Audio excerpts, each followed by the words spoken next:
สบายดีสบายดีแม่สบายดีข้าพเจ้าที่น้อยภาษาสนิทบรีในมีโอกาสมา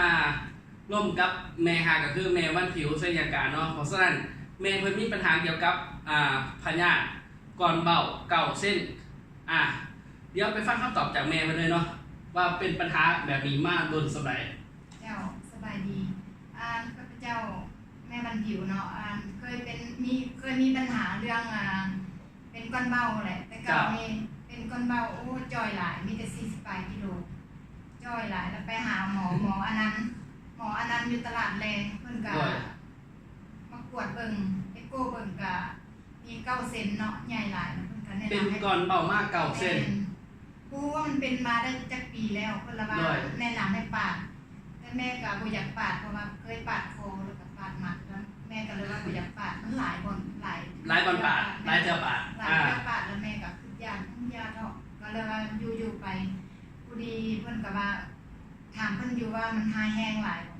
โดนมาถ้าว่าโบกปาดมันก็มีปัญหามันจะเป็น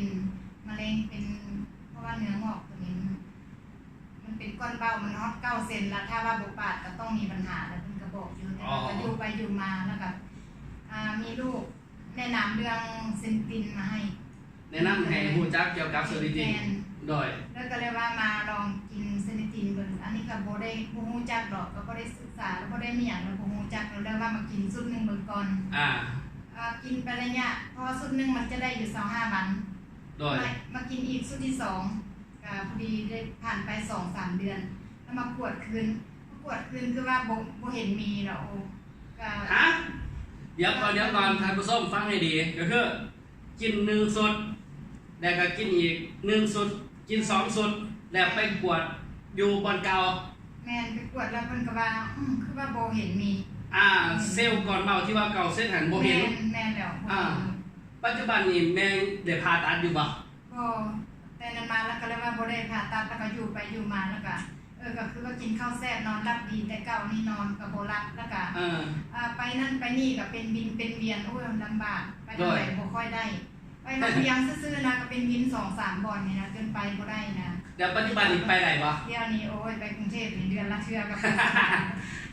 แน่ๆก็หาก็มาแต่เกาหลีบางนึงนี่ม่วนหลายใช่ป่ะจากที่ว่าตัวเองเป็น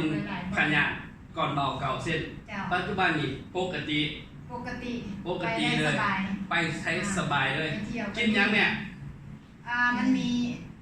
เซนิตินนี่มันมี